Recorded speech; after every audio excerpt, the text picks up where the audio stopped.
نحمده ونصلي على رسوله الكريم اما بعد فاعوذ بالله من الشیطان الرجیم بسم اللہ الرحمن الرحیم۔ قرآن حکیم کی جو باقی تو ویسے تو سارا کا سارا قرآن اہم ہے، لیکن اہم ترین صورت وہ سورۃ النور ہے۔ اور اس سورہ مبارکہ کے بارے میں یہ ہے کہ اگر انسان چاہتا ہے کہ معاشرے سے بے حیائی کا خاتمہ ہو اور بالخصوص اپنی زندگی سے بے حیائی کا خاتمہ ہو، عفت اور پاک دامنی اس کی زندگی میں آئے، تو سورۃ النور کا مطالعہ ضرور کریں۔ اس سورہ مبارکہ کا مرکزی موضوع معاشرے میں بے حیائی اور فحاشی کو روکنا، عفت اور عصمت کو فروغ دینا اور باعفت زندگی گزارنے کے لیے ضروری تقاضوں کو بیان کرنا ہے۔ اس لیے اللہ رب العالمین نے اس سورہ مبارکہ میں تقریباً 10 احکامات عطا فرمائے ہیں۔ الفاظ دیگر مومن مردوں اور مومن عورتوں کو عفیف، پاک دامن اور خوبصورت زندگی گزارنے کے لیے اللہ رب العالمین نے ایک روڈ میپ دیا ہے۔ تو انشاءاللہ یہ احکامات ہم پڑھیں گے، اور میری آپ سے یہ گزارش ہے خواتین اور مرد و حضرات اور خواتین سے کہ اس سورہ مبارکہ کا مطالعہ ضرور کریں۔ یہ بہت اہم ترین صورت ہے، کیونکہ جیسے کہ حدیث میں ہے اذا لم تستحی فاصنع ما شئت، اگر حیا انسان کے بیچ میں سے نکل جائے پھر وہ جو چاہے کرتا پھرے تو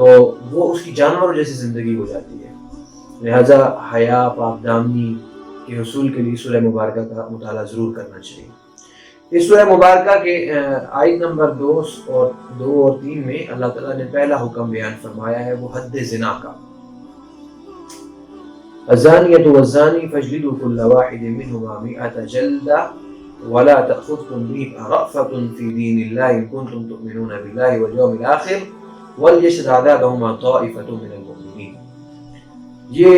حکم ہے، یہ بدکاری کی سزا۔ لیکن اس سے پہلے اللہ رب العالمین نے اس سورہ مبارکہ کو جس طرح سے شروع فرمایا ہے، اس طرح کوئی کسی اور سورہ مبارکہ کو شروع نہیں فرمایا۔ اللہ فرماتے ہیں سورۃ انزلناها وفرضناها وانزلنا فیها آیات بینات لعلکم تذکرون۔ یہ ایک سورت ہے جو ہم نے نازل کی ہے اور اس کے احکامات کو ہم نے فرض کیا ہے، ضروری قرار دیا ہے، اور اس میں ہم نے کھلی آیتیں نازل کی ہیں تاکہ تم نصیحت حاصل کرو اور تم سیدھے ہو جاؤ۔ اور پھر اس کے بعد پہلا حکم اللہ تعالیٰ نے بیان فرمایا کہ زنا کرنے والی عورت اور زنا کرنے والا مرد، ان دونوں میں سے ہر ایک کو 100 کوڑے لگائے جائیں۔ اور پھر اس کے بعد آگے اللہ فرما رہے ہیں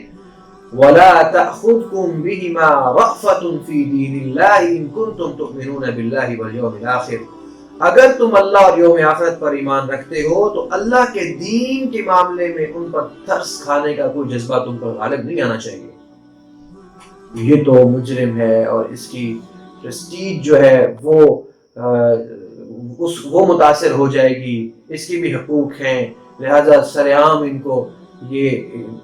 کوڑے نہ لگائے جائیں۔ یہ باتیں اگر تم واقعی اللہ پر ایمان رکھتے ہو اور یوم آخرت پر ایمان رکھتے ہو، ایسی باتیں نہ کرو۔ کیوں؟ معاشرے سے اس برائی کو ختم کرنا ہے تو ضروری یہ ہے کہ سرعام ان کو 100 کوڑے لگائے جائیں۔ اچھا، یہ تو حکم ہے کہ اگر بدکار مرد اور بدکار عورت غیر شادی شدہ ہو، اگر شادی شدہ ہو یا ان دونوں میں سے ایک دونوں اگر شادی شدہ ہو تو ان کو رجم کیا جاتا ہے، جس کو سٹوننگ کہا جاتا ہے، اور وہ حدیث مبارکہ میں اس کو وہ ثابت ہے۔ لہٰذا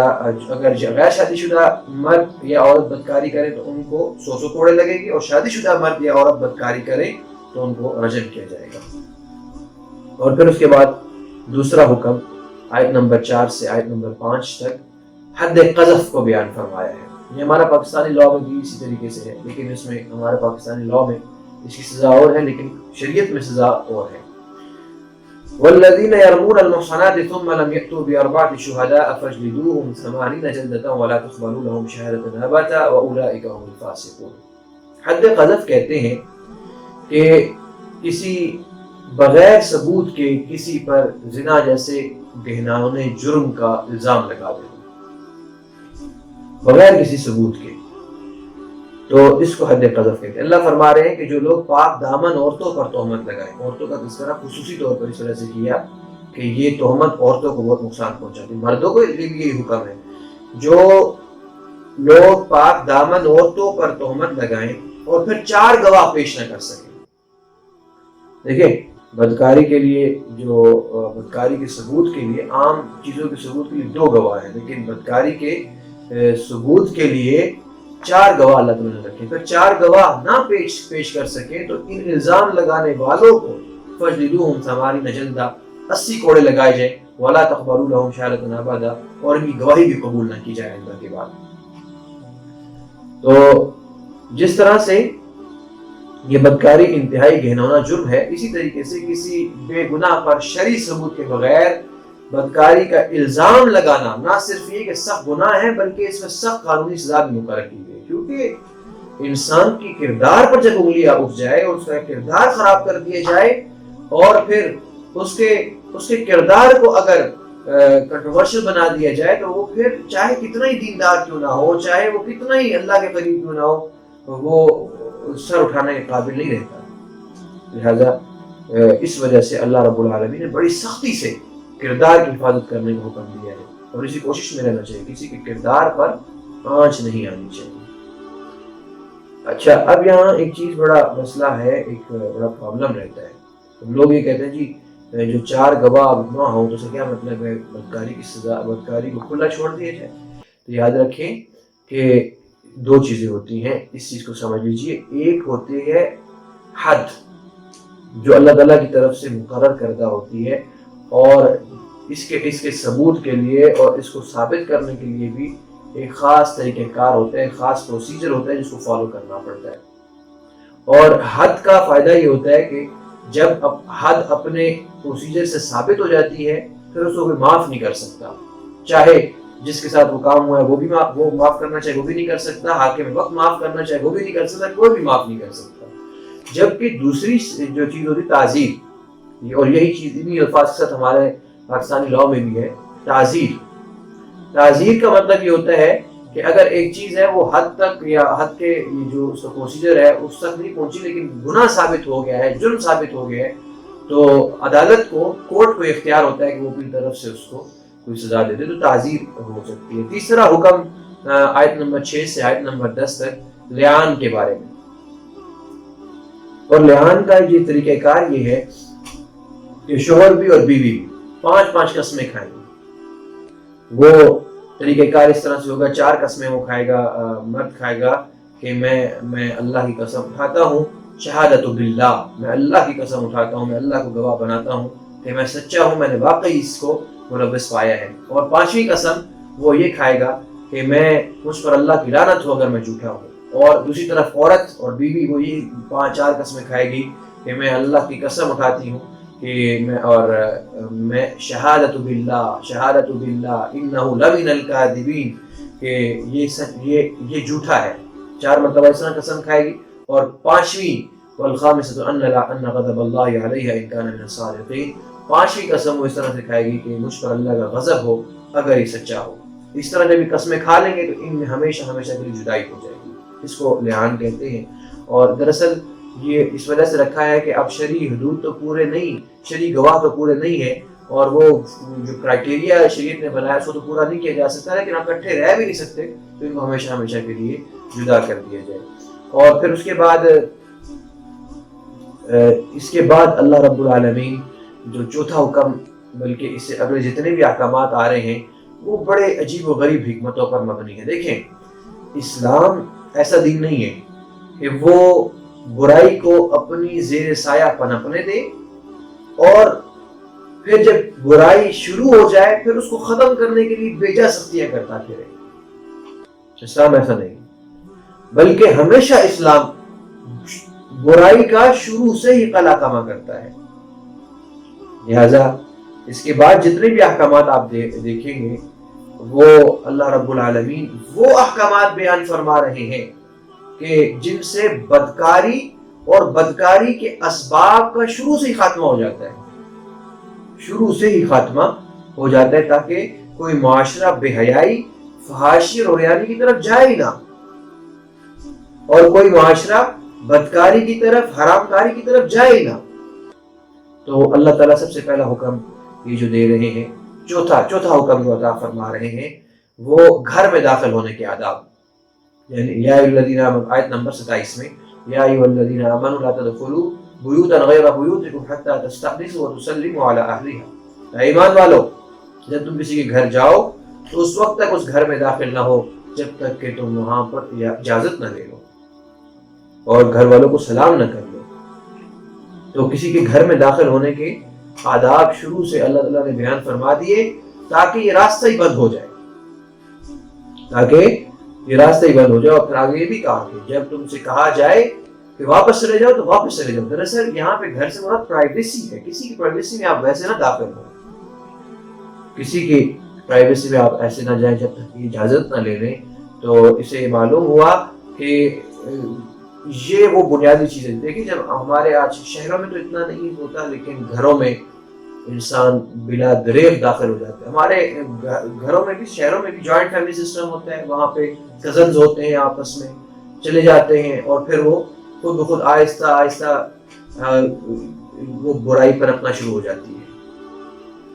ایک دوسرے کے ریلیٹیوز ہوتے ہیں، وہ ان چیزوں کا خیال نہیں رکھا جاتا۔ تو یہ شرعی احکامات ہیں، ان کا جب خیال نہیں رکھا جاتا پھر ہم پریشان ہوتے ہیں سوسائٹی میں۔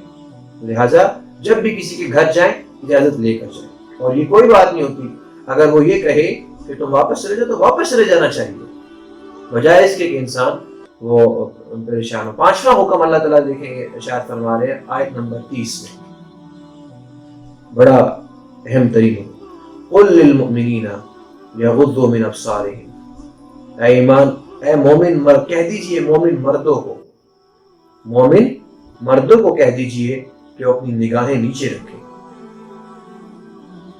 وَيَحْفَظُوا فُرُوجَهُمْ، اور اپنی شرمگاہوں کی حفاظت کریں، ذَلِكَ أَزْكَىٰ لَهُمْ، یہی ان کے لیے پاکیزہ ترین طریقہ ہے۔ تو اس سے بالکل اللہ رب العالمین نے وضاحت کے ساتھ اس نظر کو مومن مردوں کے لیے حکم دے دیا کہ اس نظر کو کسی غیر محرم عورت کی طرف نہیں اٹھایا جا سکتا۔ یہ وضاحت کے ساتھ اللہ تعالیٰ نے حکم دے دی جس میں کوئی دو رائے نہیں ہے، کسی غیر محرم عورت اور نامحرم عورت کے چہرے کی طرف نہیں دیکھا جا سکتا۔ یہ حکم دے دیجیے مومن کو۔ اگر جو کوئی صحیح معنی مومن ہے، اللہ اور اس کے رسول کی تابعداری اس کے رگ و پے میں بسی ہوئی ہے، تو وہ کبھی بھی غیر محرم عورتوں کو نہیں دیکھتا، اور اپنی شرمگاہوں کی حفاظت کرے، اور یہی ان کے لیے پاکیزہ ترین طریقہ ہے۔ اور پھر چھٹا حکم آیت نمبر 31 میں، وَقُلْ لِلْمُؤْمِنَاتِ يَغْضُضْنَ مِنْ أَبْصَارِهِنَّ، مومن عورتوں سے کہہ دیجئے وہ اپنی نگاہوں کو نیچے رکھیں، وَيَحْفَظْنَ فُرُوجَهُنَّ، اور اپنے شرمگاہوں کی حفاظت کریں۔ اور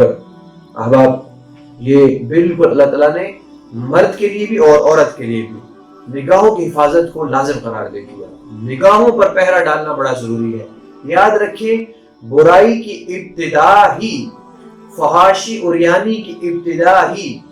وہ نگاہوں کے غلط استعمال کے ذریعے ہوتی ہے، چاہے وہ موبائل پر ہو، چاہے وہ ویسے ہو۔ جب انسان کی نگاہیں آوارہ ہو جاتی ہیں، جب اس کی نگاہیں بری ہو جاتی ہیں، تو اس کا خود وہ سارا کا سارا خود برا ہو جاتا ہے۔ لہٰذا اللہ تعالیٰ حکم دے رہے ہیں مومن عورتوں سے کہہ دیجئے کہ وہ اپنے نگاہوں کو نیچے رکھیں، شرمگاہوں کی حفاظت کریں، وَلَا يُبْدِينَ زِينَتَهُنَّ، اور اپنی زینت کو ظاہر نہ کریں اور اپنے حسن کو ظاہر نہ کریں، وَلْيَضْرِبْنَ بِخُمُرِهِنَّ عَلَى جُيُوبِهِنَّ، اور اپنی چادروں کو اپنے آنچلوں پر ڈال دیں، یعنی اپنے سینوں کو بھی چھپا لیں، وَلَا يُبْدِينَ زِينَتَهُنَّ۔ اور پھر آگے قرآن مجید لسٹ دے رہا ہے کہ عورت کس کے سامنے وہ اپنی زینت کو ظاہر کر سکتی ہے۔ زینت سے مراد یہ کہ کس کے سامنے وہ کون ہے جو اس کے محرم ہیں، جن سے وہ بغیر پردے کے بھی مل سکتی ہے اور ان کے علاوہ نہیں مل سکتی۔ پوری قرآن لسٹ دے رہا ہے، إِلَّا لِبُعُولَتِهِنَّ، شوہر او آبائهن، والد، او آباء بعولتهن، سسر، او ابنائهن، بیٹے، او ابناء بعولتہن سوتیلے بیٹے، او اخوانہن بھائی، او بنی اخوانہن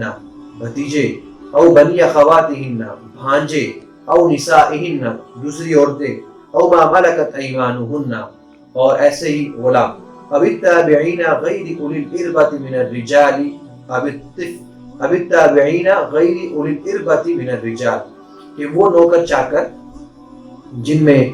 یہ جنسی خواہش نہ ہو، کافی عمر بڑی ہو گئی ہے، بہت عمر بڑی ہو گئی ہے، تو اگر ان کے سامنے بھی اگر وہ پردہ نہ کریں، اب الطفل الذین لم یظہروا علی عورات النساء، اور وہ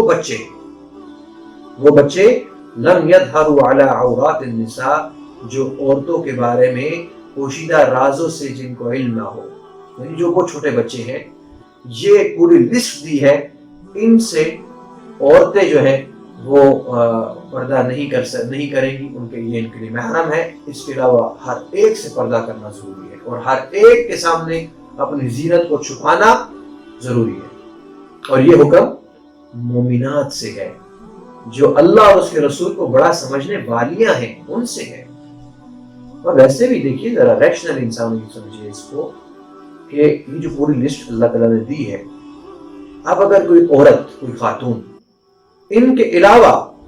یہ جو مردوں کی پوری لسٹ اللہ تعالیٰ نے دی ہے، ان کے علاوہ کسی اور کے لیے بناؤ سے اظہار کرتی ہے یا اپنی زینت کو کسی اور کے سامنے ظاہر کرتی ہے، تو کیا یہ کہا جا سکتا ہے کہ یہ واقعی یہ خاتون عفیف زندگی گزارنا چاہتی ہے؟ ہرگز نہیں کہا جا سکتا۔ لہذا قرآن حکیم کا یہ بڑا خوبصورت حکم ہے، یہ بڑا پیارا حکم ہے، اللہ رب العالمین اس کو سمجھنے کی ہمیں توفیق عطا فرمائے۔ پھر اس کے بعد آگے 7واں حکم نکاح کی ترغیب ہے۔ اللہ تعالیٰ فرماتے ہیں وَأَنكِحُوا الْأَيَامَ مِنكُمْ وَالصَّالِحِينَ مِنْ عِبَادِكُمْ وَإِمَائِكُمْ، تم میں سے جن مردوں یا عورتوں کا نکاح نہ ہوا ہو ان کا نکاح کرواؤ۔ إِن يَكُونُوا فُقَرَاءَ يُغْنِهِمُ اللَّهُ مِنْ فَضْلِهِ، اگر وہ تنگ دست ہوں گے تو اللہ تعالیٰ اپنے فضل سے انہیں بے نیاز کر دے گا، وَاللَّهُ وَاسِعٌ عَلِيمٌ، اور اللہ بہت وسعت والا ہے اور سب کچھ جانتا ہے۔ تو دیکھیے اللہ رب العالمین نے اس سورہ مبارکہ میں جہاں بے حیائی اور بدکاری کو روکنے کے لیے مختلف احکامات دیے، وہاں ہی انسان کی فطرت میں جو جنسی خواہش موجود ہے اس کو حلال طریقے سے پورا کرنے کی بھی ترغیب دی ہے۔ تو یہ جو آیت مبارکہ ہے، یہ آیت نمبر 32،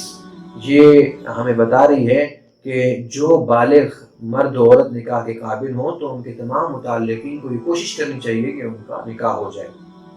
اور یہ اندیشہ نہیں کرنا چاہیے کہ اگرچہ اس وقت وہ وسعت موجود ہے لیکن نکاح کے نتیجے میں خرچ زیادہ ہو جائے گا، اور خرچ زیادہ ہونے کی وجہ سے کہیں مفلسی نہ ہو جائے، ایسا نہیں کرنا چاہیے، بلکہ یاد رکھیں اگر پاک دامنی کی نیت سے نکاح کیا جائے گا اللہ تعالیٰ خود بخود وسعت عطا فرمائیں گے۔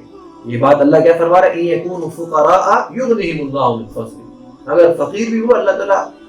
فضل فرماتے ہوئے ان کو غنی فرما دے گا، اللہ بے نیاز کر دے گا ان کو۔ اور دیکھیے کسی کو رزق دینا میرا اور آپ کا کام نہیں ہے، بلکہ ہر ایک کے رزق کی ذمہ داری اللہ تعالیٰ نے خود رکھی ہوئی ہے۔ وَلْيَسْتَعْفِفِ الَّذِينَ لَا يَجِدُونَ نِكَاحًا حَتَّى يُغْنِيَهُمُ اللَّهُ مِنْ فَضْلِهِ، اور جن لوگوں کو نکاح کا مواقع میسر نہ ہو، نکاح کے مواقع بہت غربت ہے، اب غربت کی وجہ سے بہت زیادہ غربت ہے، کوئی طریقہ کار نہیں ہے، تو اس کو چونکہ جو آئے گی خاتون آئے گی اس کے اخراجات بھی اٹھانے ہیں، سب کچھ کرنا ہے، تو ایسے مردوں کو چاہیے اور ایسے لوگوں کو چاہیے کہ وہ پاک دامنی کے ساتھ رہیں۔ تو پہلی آیت میں کہ وسعت موجود ہے، لیکن اس وجہ سے نہیں کرنا بھائی ابھی تو میری 15,000 روپے تنخواہ ہے تو اگر میں نکاح کر لیا تو پھر تو بالکل ختم ہو جائے گا۔ اللہ فرما رہا ہے اس ڈر سے، مفلسی کے ڈر سے نکاح سے پیچھے نہیں ہونا چاہیے۔ اور دوسری آیت کا جو تعلق ہے وہ بالکل غربت ہے، اور وہ اس کو معلوم ہے کہ میں حقوق پورے نہیں کر سکتا، تو اس کو یہ چاہیے کہ وہ پہلے وسعت پیدا کرے اور پھر اس کے بعد نکاح کرے۔ اچھا یہاں پر ایک بات یاد رکھیے آپ، نکاح کے بھی مختلف کیٹیگریز ہیں۔ بسا اوقات نکاح واجب ہوتا ہے، بسا اوقات نکاح سنت ہوتا ہے نکاح کرنا، اور بسا اوقات نکاح کرنا حرام ہوتا ہے۔ پریشان کوئی نکاح کرنا کیسے؟ دیکھیے واجب اس وقت ہوتا ہے جب انسان کے پاس وسعت ہو، خوب وسعت ہو اس کو، اور اس کو یہ بھی ڈر ہو کہ اگر میں نے نکاح نہ کیا تو میں حرام کاری میں اور بدکاری میں پڑ سکتا ہوں، اس کے لیے ضروری ہے کہ وہ نکاح کرے۔ اور سنت اس وقت ہوتا ہے کہ جب اس کے پاس وسعت ہو اور اس کو یہ اندیشہ نہیں ہے کہ میں غلط راستے کی طرف چلا جاؤں گا یا غلط راستے کا انتخاب کروں، اندیشہ نہیں ہے، اس وقت نکاح کر لے تو سنت ہے۔ اور انسان کو یہ معلوم ہو کہ میں حقوق کو پورا نہیں کر سکتا اور میں ظلم کروں گا اگر میں نکاح میں کسی خاتون کو لوں گا، اس پہ ظلم ہو جائے گا اور میں اسے حقوق پورا نہیں کر سکتا، اس کے لیے نکاح نہیں کرنا۔ آپ کسی بھی مفتی سے پتہ کر لیں، اس کے لیے نکاح کرنا درست نہیں ہے جب تک کہ وہ حقوق اور مہر کی ادائیگی، خاتون کے حقوق، اس کے لیے وہ سارا انتظام نہ کر لیں۔ اور اسی طریقے سے پھر آگے 8واں حکم اللہ تعالیٰ نے جو ارشاد فرمایا وہ آیت نمبر 58 میں 58 میں گھر کے افراد کے لیے اجازت لینے کا حکم۔ دیکھیں اس سے پہلے جو حکم آیا تھا وہ تھا کہ آپ کسی گھر جاتے ہیں اور آپ کو معلوم نہیں ہے کہ اور وہ آپ کے جاننے والے بھی ہیں لیکن وہ آپ کا اپنا گھر نہیں ہے، تو اس وقت حکم یہ تھا کہ جب بھی جاؤ اجازت لے کر جاؤ۔ لیکن گھر کے افراد کے لیے آپ کا اپنا گھر ہے، اپنے گھر میں جا رہے ہیں، اس وقت بھی چند اوقات اللہ تعالیٰ ارشاد فرما رہے ہیں کہ چاہیے کہ انسان اپنے گھر میں بھی اجازت لے کر داخل ہو۔ وہ 3 اوقات کیا ہیں؟ 3 مرات من قبل صلاۃ الفجر، نماز فجر سے پہلے، یعنی صبح کا جو وقت ہوتا ہے، آپ اپنے گھر میں جا رہے ہیں، آپ سفر سے آئے، نماز فجر سے پہلے جا رہے ہیں اور آپ کو معلوم ہے لوگ سو رہے ہوتے ہیں، تو بغیر اجازت کے گھر میں داخل نہ ہو بلکہ گھر والوں کو تاکہ معلوم ہو۔ اور ایسے ہی وحین تضعون ثیابکم من الظہیرۃ، یہ جب انسان دن کے وقت گھر میں ہوتا ہے، جب آرام کر رہا ہوتا ہے، چھٹی کا دن ہوتا ہے، یا ویسے بھی قیلولہ کے لیے گھر میں ہوتا ہے یا آرام کرنے کا جو وقت ہوتا ہے، گرمیوں میں عموماً ایسا ہوتا ہے، ظہر کے بعد عموماً ہم کھانا کھا کے تھوڑی دیر پیچھے سوتے ہیں، یا وہ وقت جو ہوتا ہے اس وقت بھی اگر آپ گھر میں اپنے گھر میں جا رہے ہیں تو اجازت لے کر جانا چاہیے۔ اور تیسرا وقت یہ ہے صلاۃ عشاء، یعنی رات کی نماز جب ہو جائے، عشاء کی نماز ہو جائے، اس کے بعد اجازت لے کر گھر میں داخل ہو۔ اجازت سے مراد یہ کہ گھر والوں کو معلوم ہو جائے کہ آپ جا رہے ہیں، کیونکہ بسا اوقات انسان ایسی ناگفتہ حالت میں ہوتا ہے کہ اس کو پسند نہیں ہوتا کہ میں اپنے گھر والوں کو اس حالت میں دیکھوں۔ اس کے لیے بہترین طریقہ یہ ہے گھر میں جائے کھنکھار کے یا دروازہ بجا کے یا اپنے پاؤں کی چاپ سے بتا دیا جائے کہ میں آ رہا ہوں، تاکہ جو آگے ہیں وہ اگر ایسی حالت میں تو وہ اپنی حالت کو درست کر لیں۔ اور پھر آیت نمبر 59 میں اللہ رب العالمین 9واں حکم عطا فرما رہے ہیں وَإِذَا بَلَغَ الْأَطْفَالُ مِنْكُمُ الْحُلُمَ فَلْيَسْتَأْذِنُوا كَمَا اسْتَأْذَنَ الَّذِينَ مِنْ قَبْلِهِمْ، کہ جب بچے بالغ ہو جائیں، بڑے ہو جائیں، تو وہ بالکل اسی طرح اجازت لیں جیسے کہ بالغ ہونے والے اجازت لیتے ہیں۔ چھوٹے بچہ اس کا حکم الگ ہے، جبکہ وہ بچہ جب بالغ ہو جائے تو اس کے لیے حکم یہ ہے کہ وہ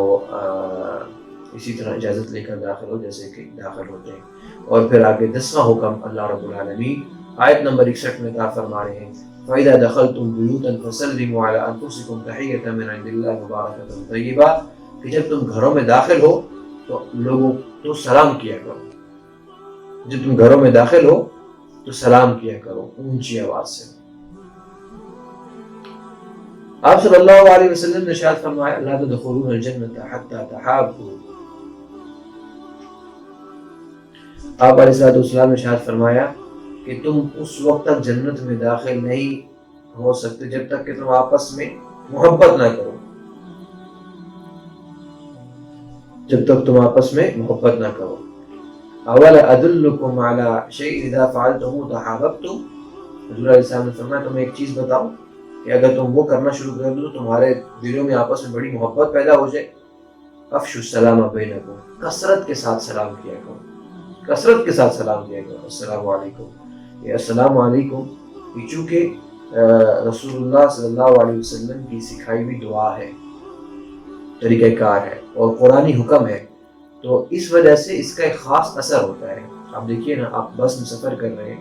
یا جہاز میں سفر کر رہے ہیں تو اپنا ساتھ بیٹھنے والا آپ جو ہی بیٹھتے جائیں، آپ اس کو ایک دفعہ السلام علیکم کہہ دیں تو پورے سفر میں بڑے مقبول مل جاتا ہے انسان۔ اور اگر آپ شروع میں سلام نہیں کریں گے اسے تو 5 گھنٹے کا 6 گھنٹے کا سفر گزر جاتا ہے، انسان بات نہیں کرتا۔ اس کی وجہ یہی ہوتی ہے کہ سلام کے اندر خاص اثر ہے، لہٰذا اس کو کرنا چاہیے۔ وآخر دعوانا ان الحمد للہ رب العالمین۔